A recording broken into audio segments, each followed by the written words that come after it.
जगह ढूंढ निकाली है जहां दो विपरीत स्पेस ऑब्जेक्ट्स की ग्रेविटी उनके बीच वाले छोटे ऑब्जेक्ट्स को अपनी ऑर्बिट में चलने के लिए जरूरी सेंट्रीपेटल फोर्स पैदा करती हैं और कई बार स्पेसक्राफ्ट में फ्यूल बचाने के लिए इस फोर्स का इस्तेमाल किया जाता है। भारत के सूर्य मिशन की बात करें तो आदित्य L1 को धरती से 15 लाख किलोमीटर दूर लैग्रेंज पॉइंट 1 की ऑर्बिट में छोड़ा जाएगा, जहां पर वो एक सर्कुलर ऑर्बिट में घूमता रहेगा, जिससे Aditya L1 spacecraft space weather की रियल टाइम स्टडी कर पाएगा। अब सवाल ये उठता है कि आखिर आदित्य L1 को पृथ्वी से 15 लाख करोड़ किलोमीटर दूर इस लैग्रेंज पॉइंट के पास भेजा कैसे जाएगा।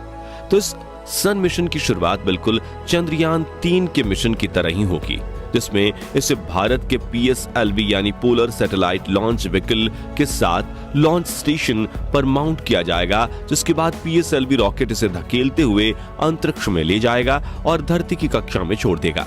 फिर यह स्पेसक्राफ्ट एलिप्टिकल पाथ में धरती की परिक्रमा करते हुए हमसे दूर होता चला जाएगा और एक पॉइंट पर आकर यह धरती की कक्षा से बाहर निकलकर सीधा L1 पॉइंट की तरफ निकल जाएगा और वहां पहुंचने के बाद ये आखिरी राउंड लगाते हुए L1 पॉइंट की कक्षा में प्रवेश कर लेगा, जहां ये इस पॉइंट पर आसपास गोल गोल घूमते हुए अपने रिसर्च मिशन को शुरू कर देगा। साथियों, आदित्य L1 स्पेसक्राफ्ट के इंजन को इस सफर में धरती से दूर भेजने के लिए इसरो के हेडक्वार्टर में बैठी वैज्ञानिकों की टीम कंट्रोल करेगी, जो समय समय पर स्पेसक्राफ्ट के इंजन को आगे ऑन करके मैन्यूवर परफॉर्म करेगी, जिससे ये बिना भटके अपने तय की गई कक्षा में चलता रहेगा और अपनी तय की गई मंजिल पर पहुंच जाएगा। बता दें कि आदित्य L1 को अपनी टारगेट की गई जगह पर पहुंचने में 109 दिन का समय लगने वाला है, जो कि चंद्रयान 3 के 42 दिनों के सफर से करीब 2.5 गुना ज्यादा है। लेकिन यहाँ गौर करने वाली बात यह है कि चांद पृथ्वी से लगभग 3,84,400 किलोमीटर दूर है, जबकि ये पॉइंट 15 लाख किलोमीटर दूर है। वहीं इन दोनों मिशन में स्पेसक्राफ्ट की ट्रेजेक्टरी यानी कि मिशन पाथ भी डिफरेंट है, यानी कि आदित्य L1 मिशन चंद्रयान 3 से भी काफी बड़ा और कॉम्प्लेक्स है।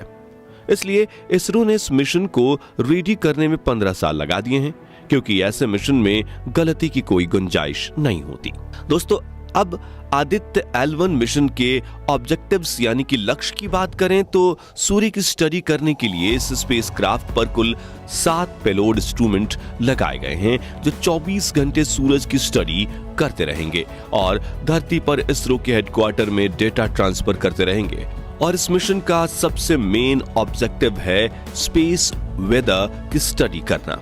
जैसा कि आप सभी जानते हैं कि सूर्य से समय समय पर गर्म सौर तूफान निकलते हैं, जिन्हें पृथ्वी के मैग्नेटिक फील्ड वातावरण में प्रवेश नहीं करने देती। लेकिन अगर हम भविष्य में स्पेस ट्रैवल और कोलोनाइजेशन करेंगे तो हमें इन सौर तरंगों से बचना होगा, वरना ये हमारे स्पेसक्राफ्ट को बुरी तरह से नुकसान पहुंचा सकती हैं और इनमें सवार यात्रियों की जान भी जोखिम में पड़ सकती है। इसलिए आदित्य L1 इन सौर तूफानों और अंतरिक्ष के वातावरण की स्टडी करेगा, जिससे हमें यह पता लगेगा कि सौर तूफान कब और कितनी तीव्रता से आते हैं, जिसके अकॉर्डिंग हम इनसे बचने की टेक्नोलॉजी खोज पाएंगे। इस मिशन का दूसरा महत्वपूर्ण लक्ष्य ये है कि सूर्य के ऊपरी हिस्से फोटोस्फीयर और वातावरण की सबसे बाहरी परत यानी कोरोना की स्टडी करना है। साथियों, आपको ये जानकर हैरानी होगी कि जहां न्यूक्लियर फ्यूजन की प्रक्रिया होने की वजह से सूर्य के केंद्र का तापमान करीब 15 मिलियन डिग्री सेल्सियस होता है,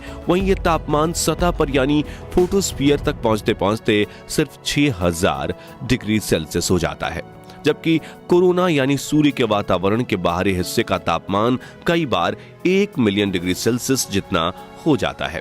जो कि सूर्य की सतह से भी 1000 गुना ज्यादा है। तो सूर्य के तापमान में इतने ज्यादा बदलाव आखिर क्यों होते हैं, ये वैज्ञानिकों के लिए भी अभी एक रहस्य ही बना हुआ है, जिससे पर्दा उठाने के लिए हमें सिर्फ सूरज की डीप स्टडी करनी होगी, जिनके बारे में आदित्य L1 ही हमें ये डेटा देगा। बता दें कि ऐसा नहीं है कि सिर्फ भारत ही सूरज की स्टडी कर रहा है, बल्कि दुनिया की कई स्पेस एजेंसीज अपने सन मिशन कर रही है। इसमें नासा ने 12 अगस्त 2018 के दिन अपने पाका सोलर प्रोब को सूर्य की स्टडी करने के लिए भेजा था। उस अंतरिक्ष यान ने सूरज की 6 ऐसी भयानक आवाजें रिकॉर्ड की जो सुनकर आप दंग रह जाएंगे। दोस्तों, इन रिकॉर्ड की गई आवाजों को आप सुनना चाहते हैं तो वीडियो के एंड स्क्रीन पर दिए गए लिंक को सुन सकते हैं। खैर, अब इसरो के आदित्य एल के बाकी ऑब्जेक्टिव्स की बात करें तो ये सूर्य के हिटिंग मैकेनिज्म को स्टडी करेगा, सूर्य के बाहरी हिस्सों की मल्टीपल लेयर्स के होने वाली घटनाओं की स्टडी करेगा, सोलर कोरोना की मैग्नेटिक फील्ड मेजर करेगा, कोरोनल लूप्स यानी कोरोना के डिफरेंट लेयर्स का टेम्परेचर, वेलोसिटी और डेंसिटी स्टडी करेगा, पृथ्वी की तरफ आ रही सूरज की रोशनी की स्टडी करेगा, साथ ही सूरज से जुड़े हर मुमकिन पहलू पर नजर डालकर जितना हो सके उतनी डेटा कलेक्ट करके सूरज के रहस्यों से पर्दा उठाएगा। आखिर में बता दें कि लॉन्च के खर्चों को हटाकर आदित्य L1 मिशन का कुल बजट करीब 378 करोड़ रुपए बताया जा रहा है। तो दोस्तों, आप भी भारत के सूर्य मिशन के लिए उत्सुक हैं तो कमेंट बॉक्स में इसरो को अपनी शुभकामनाएं जरूर दीजिए, और वीडियो पसंद आया हो तो इसे लाइक और शेयर करके हमें सपोर्ट कीजिए। साथ ही ऐसी ही कमाल की वीडियोस देखते रहने के लिए हमारे चैनल को सब्सक्राइब करके पास वाली घंटी जरूर बजा दीजिए। वीडियो को अंत तक देखने के लिए आपका बहुत बहुत धन्यवाद।